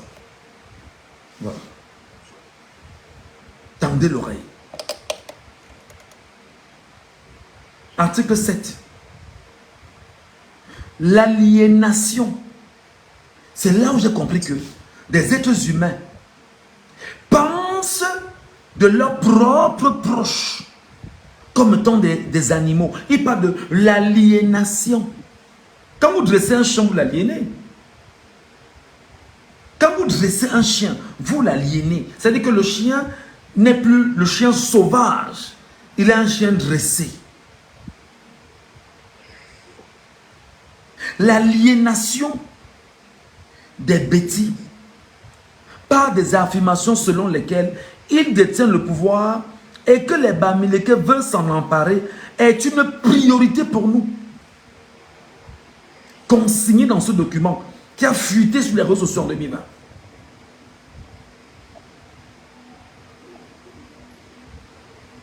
L'aliénation veut dire qu'on retire ton cerveau, on change tes paradigmes mentaux. Tu ne penses plus par toi-même, tu penses par ce qu'on a mis dans ta tête en fait. L'aliénation des bêtis par des affirmations selon lesquelles il détient le pouvoir et que les Bamileke vont s'en emparer est une priorité pour nous. L'instrumentalisation du tribalisme anti-Bamileke est un choix qui s'impose à nous, et ceci malgré nous. Réveillez-moi Elimbi Lobé, réveillez-moi tous ses frères et sœurs. Parce que vous devez comprendre pourquoi cet énergumène se balade de plateau en plateau pour vomir ce qu'il est en train de vomir là. Cherchez-le, taguez-le, partagez le live qui s'arrive jusqu'à lui. Partagez pour que Elimbi Lobé sache que nous, on a, à cause de ses propos, nous, on ne dort pas. On ouvre des lives pour pouvoir éduquer les Camerounais et leur dire faites attention à ce type d'individu. C'est le système qui le met au travail. Le système sait que sa fin est proche. Et même là, il lui reste 7 mois. Le système sait que le peuple est debout et que le peuple est conscient. Il envoie maintenant des gens comme Elimbi sur les plateaux, péter plus haut que leur cul.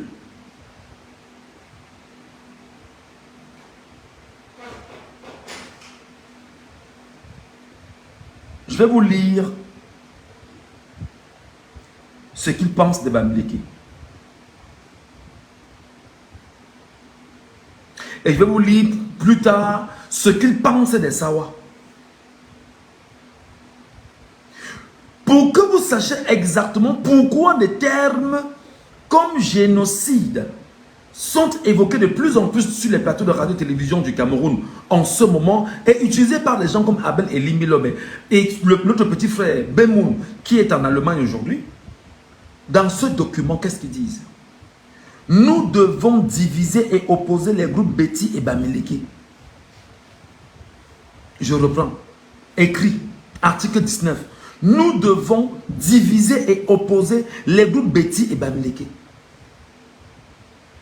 Et tout faire pour mettre dans les têtes des citoyens que leur ennemi est le Bamileke.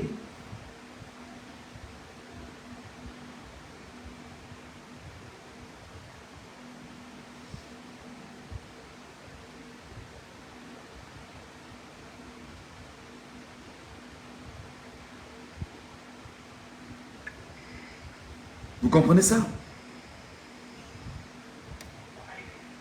Vous comprenez ça? Des gens se mettent ensemble. Ils se mettent ensemble pour dire, il faut construire dans l'imaginaire populaire de tous les Camerounais que l'ennemi des Camerounais c'est le Bamileke.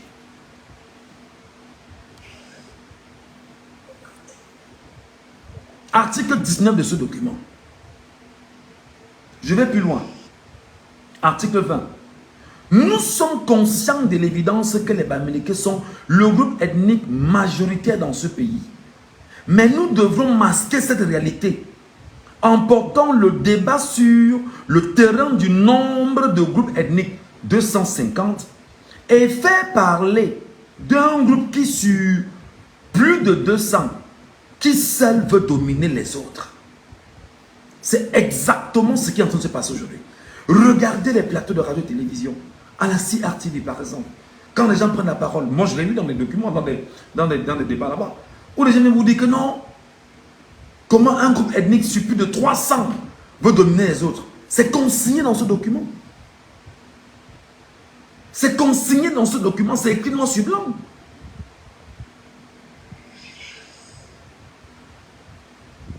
Et c'est justement ces gens-ci qui poussent dans nos petits frères et nos petites sœurs de Méo-Centre, dans la vallée d'une Thème, dans le sud, à s'attaquer bien sûr à ceux qu'ils appellent et qualifient comme étant des étrangers.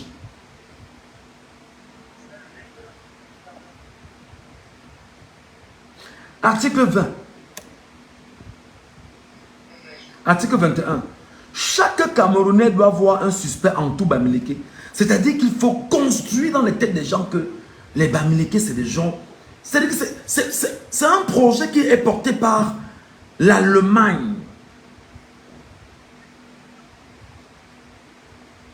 Tenu par la France. Et qui est consigné dans la charte de l'impérialisme, dans son article 1er, dans les dispositions générales. Notre devise est de diviser pour mieux régner. La France l'applique à la lettre. Et comme la France est partie et en laissant au Cameroun des Français à la peau noire, ils continuent d'appliquer à la lettre ces méthodes françaises.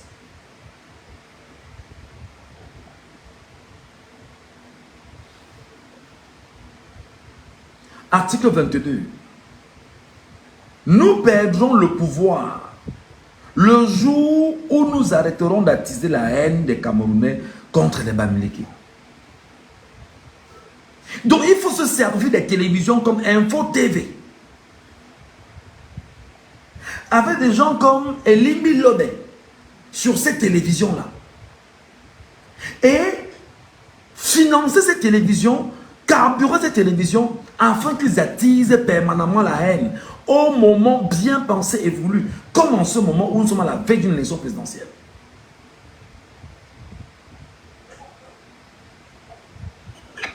Il faut comprendre pourquoi est-ce que Elimbi Lobé vient de faire ce qu'il vient de faire là.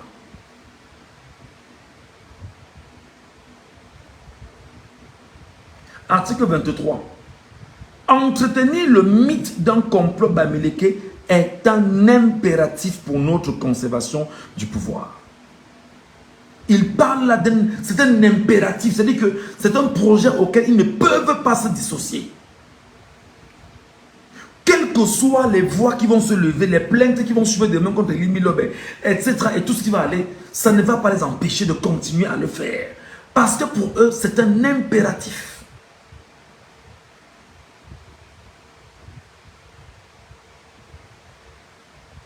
C'est pourquoi il y a des chaînes de télévision aujourd'hui au Cameroun qui ont pour mission de faire la promotion du tribalisme en invitant des gens comme le professeur Abbé.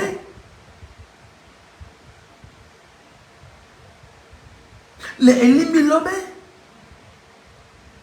Et bon nombre sur les plateaux de radio, sur leur plateau. Des chaînes basées à Yaoundé, pour la plupart. Et une chaîne basée à Douala.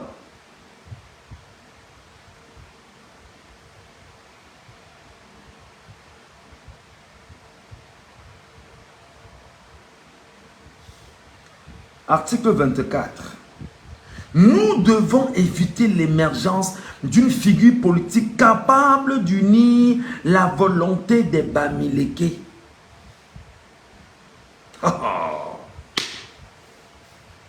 Écoutez très bien. Ce document a fuité sur les réseaux sociaux en 2020.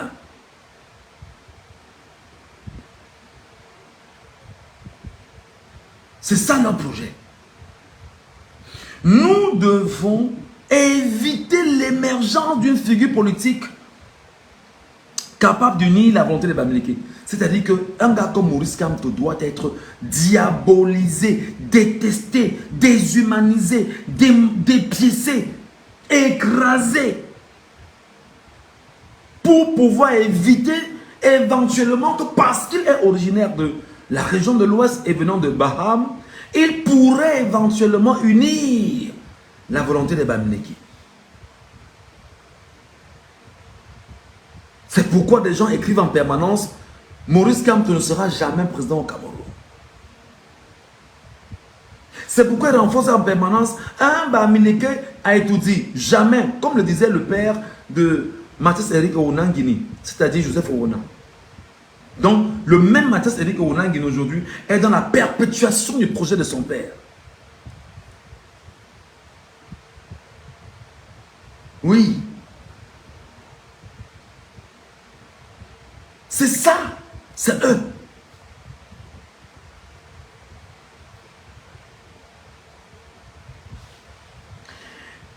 Il faut anéantir tout individu de cette communauté qui osera se mettre en évidence sur le plan politique, même s'il faut vexer la communauté internationale.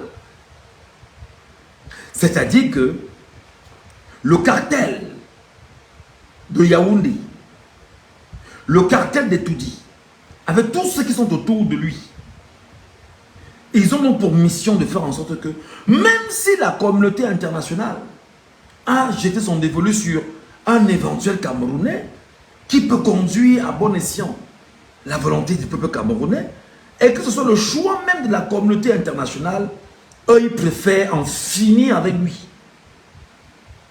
Même s'il faut vexer cette communauté internationale, ils vont vexer.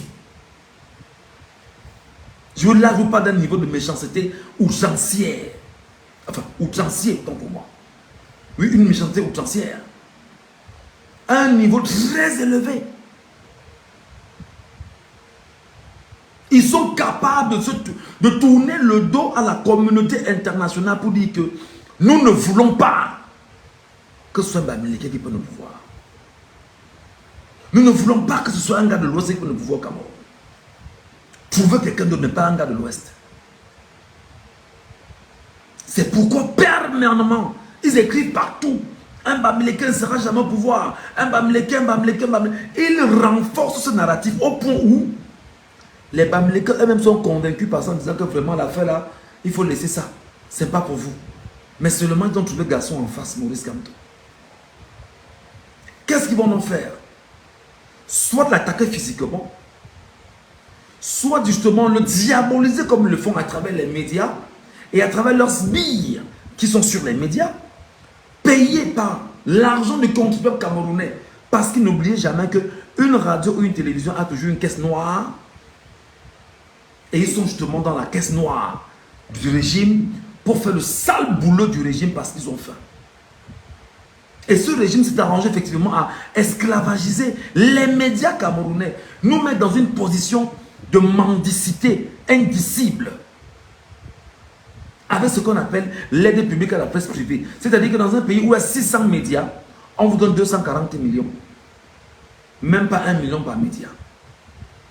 Peut-être 300 000 ou 400 000 chaque année. L'aide publique à la presse privée. Pendant que la CRTV bénéficie de la redevance audiovisuelle amputée sur les salaires de tous les travailleurs du Cameroun, moi-même y compris, à hauteur de milliards par mois. Et vous comprenez pourquoi des énergumènes, des hommes sans foi ni loi, comme Elie Milobé, vont sur des plateaux traiter Ernest Ouandjé de bandit, piétiner la mémoire d'un peuple pour provoquer le peuple. Mais en réalité, on ne devrait pas le laisser dormir aujourd'hui. Non, pas du tout, pas du tout. Pas du tout, pas du tout, pas du tout.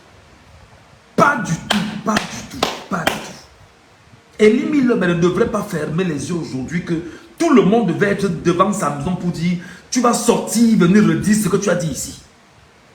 Devant le peuple du Cameroun. Elie Milobé ne devrait pas dormir aujourd'hui en principe. Il ne devrait pas fermer les yeux. C'est-à-dire qu'au moment où je vous parle, puisque c'est que les parties de Yaoundé pour Douala, parce qu'il quitte de Douala, il va à Yaoundé faire l'émission et il revient à Douala. En réalité, avant d'entrer dans Douala, sa maison devait déjà être encerclée par les Camerounais qui disent que nous, on va seulement l'attendre ici. Il va venir nous redire ici ce que nous, peuple, et n'est pas dit communauté, nous, peuple, savons du héros national Ernest Ouandjé. Il va nous démontrer à quel moment il a arraché les terres et brûlé des villages, dont le Mungo, et à quel moment il était un bandit.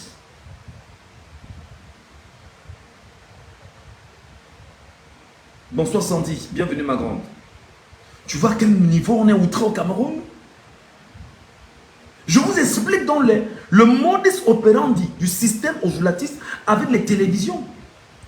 Ce qui s'est passé sur Info TV, dans les normes, demain matin, le CNC devrait se charger d'adresser une correspondance à cette chaîne de télévision. Venez vous expliquer auprès du conseil des propos dangereux portés par un individu sur votre plateau sans être recadré, qui piétine la mémoire d'un peuple et d'un pays.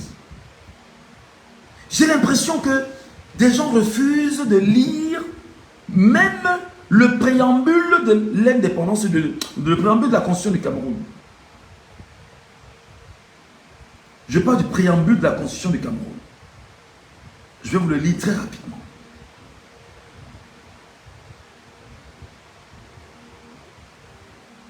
Je vais le lire en quelques mots pour que vous sachiez exactement pourquoi Elie Mbiloba doit être arrêté, poursuivi au moment où je vous parle.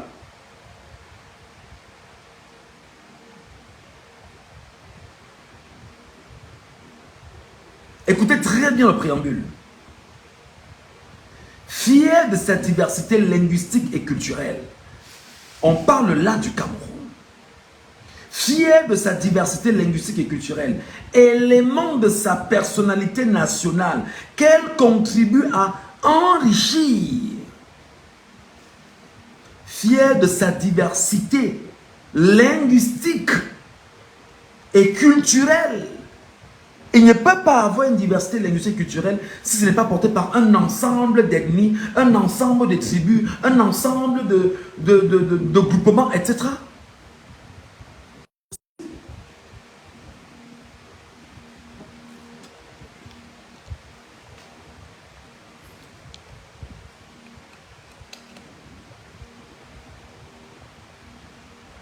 Mais profondément conscient de la nécessité impérieuse de parfaire son unité, proclame solennellement qu'il constitue une seule et même nation engagée dans le même destin et affirme sa volonté inébranlable de construire la patrie camerounaise sur la base de l'idéal de fraternité, de justice et de progrès.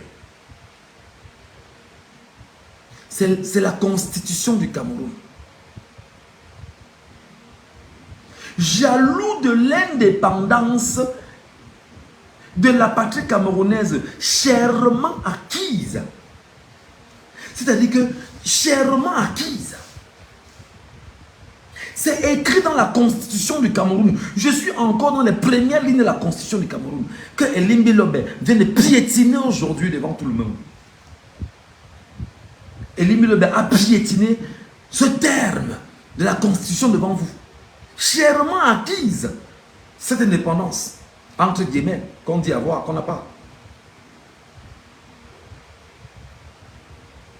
Et résolu de préserver cette indépendance, c'est-à-dire que l'État du Cameroun aurait conquis son indépendance et est déterminé à préserver cette indépendance, alors, convaincu que le salut de l'Afrique se trouve dans la réalisation d'une solidarité de plus en plus étroite entre les peuples africains, affirme sa volonté d'œuvrer à la construction d'une Afrique unie et libre, tout en entretenant avec les autres nations du monde les relations pacifiques, fraternelles, conformément aux principes formulés par la Charte des Nations Unies.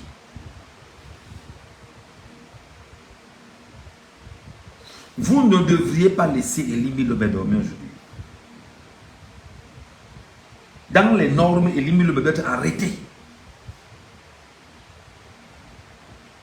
C'est-à-dire qu'il doit être arrêté.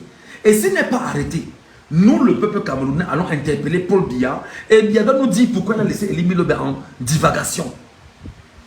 Si donc c'est Biya qui l'a envoyé le faire, alors nous on portera nos voix sur la place publique pour que Biya nous dise exactement qui a envoyé Elie Mbiloba. Qui a laissé Elie Mbiloba? Qui laisse Elie Mbiloba le faire? Qui a mandaté Elie Mbiloba venir piétiner la mémoire d'un peuple?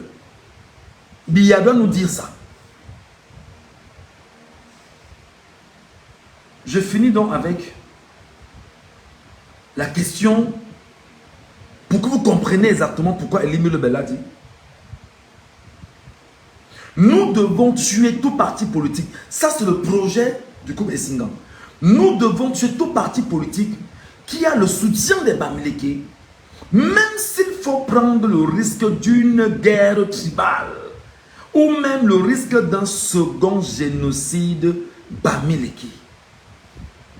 C'est-à-dire, en français facile, qu'ils reconnaissent qu'il y a eu un premier génocide Bamileke orchestré sous Mesmer avec Amadou Ahidjo, où on a déversé du napalm sur des populations Bamileke ayant fait des centaines de milliers de morts, comptabilisés quasiment aux millions de morts en pays Bamileke.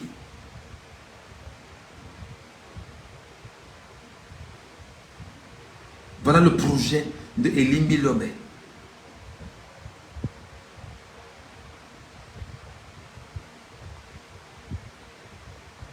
Nous nous servirons des traîtres dans leur propre rang pour les combattre.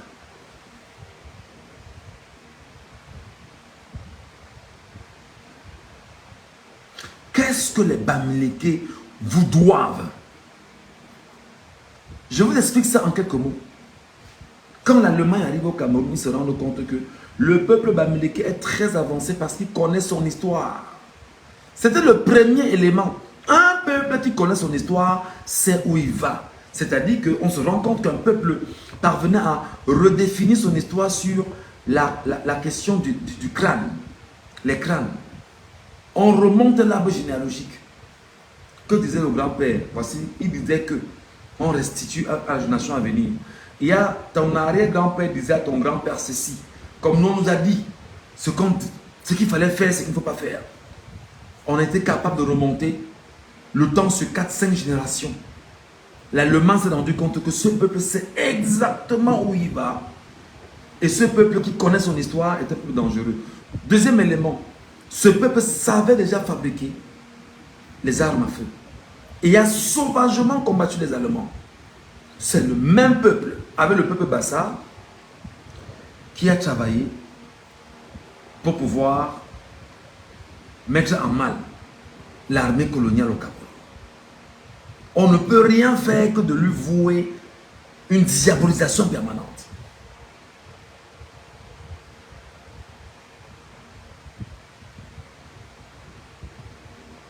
C'est très grave.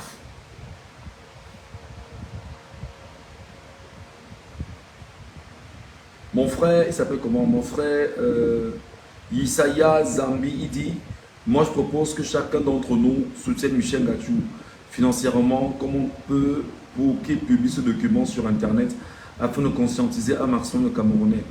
Moi en tout cas je suis partant. Mon frère, si tu veux poser un acte, pose ton acte simplement. Tu veux poser un acte, tu poses ton acte simplement. Parce que les Camerounais doivent se réveiller d'une manière ou d'une autre. Même quand chaque fois je suis mal, je me pose la question, je dis, mais ce peuple va se réveiller à quel moment et sur quel prisme? Je me limite à dire que le peuple, la voix du peuple est la voix de Dieu. Dieu va parler à travers son peuple.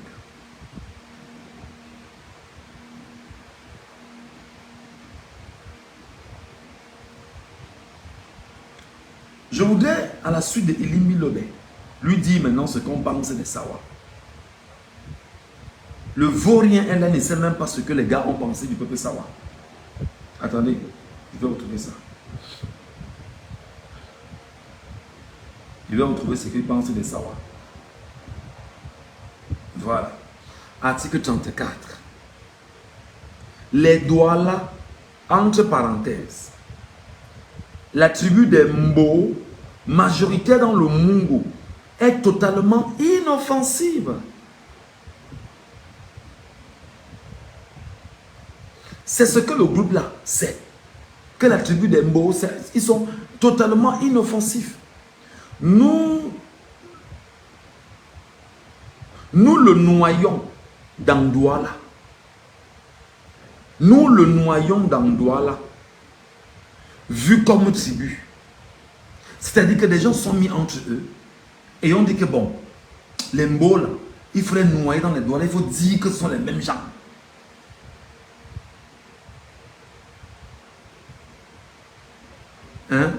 nous le noyons dans Douala, disant comme tribut. Ils sont inoffensifs. Dès qu'on leur accorde quelques faveurs, en leur disant que Douala c'est chez eux, ils sont contents quand on leur dit que Douala c'est chez eux. C'est-à-dire que voilà le construit qu'on a mis dans la tête de nos frères Mbo avec ce document. Il faut qu'on leur dise que vous êtes des Sawa. Ils sont contents que comment on est des Sawa. Il faut qu'on tronque l'histoire, qu'on galvaude l'histoire pour qu'ils soient heureux. Et Limbi Lobé n'ose pas le dire.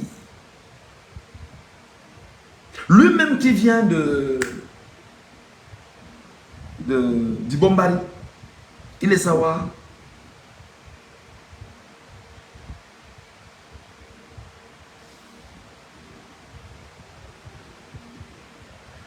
Pour les conserver avec nous, nous devons veiller à ce qu'ils ne deviennent jamais détenteurs du mandat électif. Voilà ce que le régime pense des Sawa. C'est pourquoi les gens ont dit souvent à l'homme chat que vous connaissez que tu ne seras jamais président au Cameroun. Parce que le cercle s'est assis et a pensé comme ça. Malheureusement, l'homme chat est très malade aujourd'hui. Il est évacué en France. Il se fait soigner là-bas. L'homme chat le sait que le document s'est affûté, ce qu'on pense de lui. L'homme chat qui est un cacique du pouvoir, qui espérait qu'après son ami, il pouvait prendre les rênes du pays. Non, on lui rappelle que non, tu ne peux pas.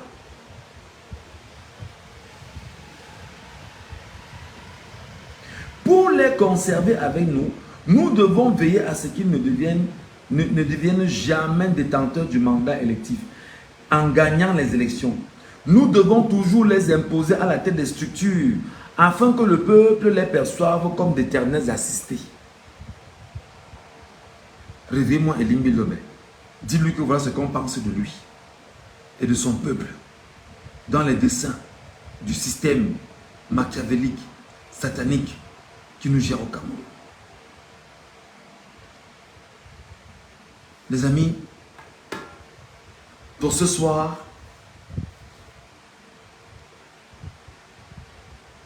je voudrais vous dire merci parce que vous avez pris le temps de me suivre depuis pratiquement 21h30, il est 23h26. Et vous suppliez de faire tout ce que vous pouvez pour poursuivre Abel Elimbi Lobé, pour avoir tronqué l'histoire. Je me souviens que Sarkozy avait dit une chose, que le peuple africain n'est pas suffisamment entré dans l'histoire. Il a provoqué le courroux de toute l'Afrique. Il a même tenté de pouvoir réparer, ça n'a pas donné. Dites à Elimbi Lobé que on ne va pas le lâcher. Et que ce n'est pas une communauté, mais c'est un peuple camerounais qui ne va pas le lâcher. Dites à Elimbi Lobé que le peuple camerounais ne va pas le lâcher. Et lorsque viendra pour lui le moment d'ouvrir, de fermer les yeux, on va creuser une poubelle et on le jettera dans la poubelle et on fermera. Parce qu'il ne sera qu'une poubelle, une crapule pour notre société. J'invite les Sawa sérieux à lui tourner le dos dès maintenant. J'invite les Sawa sérieux à tourner le dos à Elimbi Lobé dès maintenant. Oui. J'invite même les chefs Sawa à se retrouver pour dire que mais, notre enfant a outrepassé les limites. Il faut prendre des mesures par rapport à ça. Parce que lorsqu'on parle du Ngondo ici à Douala, je sais que c'est des contributions qui vont de boutique en boutique. Je l'ai vécu moi à quoi? On passe de boutique en boutique, on prend des contributions pour le Ngondo. On ne peut pas savoir si tu es Sawa, ou si tu es Bamileke, ou si tu es nordiste, ou si tu viens tout. Non, tu es sur les terres Sawa. Et on a un festival qui s'organise chaque année, dont ta contribution pour qu'on organise l'événement. Ça se fait. Et on ne fait pas de bruit pour ça. Donc tu ne peux pas être effectivement là, sur une terre, en tant que fils du pays, parce que la constitution du Cameroun te donne la possibilité de te retrouver et de te dire Camerounais partout et de dire que tu contribues à la valorisation culturelle d'un peuple et que le même peuple, à travers un de ses fils, attaque le peuple camerounais tout entier. Et que toi, chef supérieur, toi, majesté, tu ne parles pas.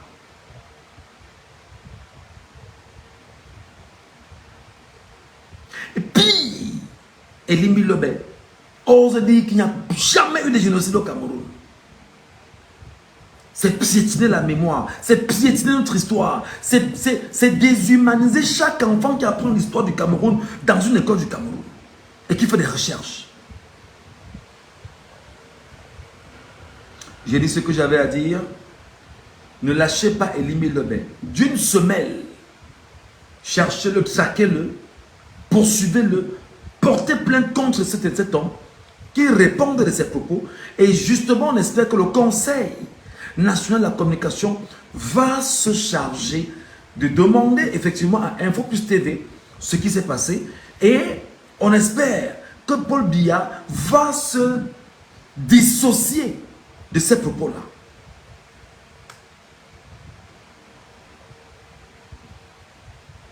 Elimbi Lobé est payé par qui nous savons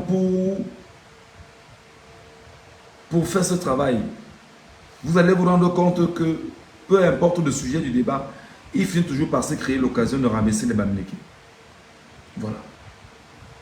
Merci beaucoup les amis, passez une bonne soirée. À demain pour d'autres lives, pour d'autres sorties, pour d'autres analyses. Mais pendant qu'on y est, je ne suis pas sûr que Paul Biya lui-même de tout son vivant, bien que nous n'aimons pas, il n'a jamais piétiné un héros national. Il n'a jamais saboté un héros national. Il n'a jamais osé dire qu'un héros national est un bandit. Paul Biya n'a jamais dit ça.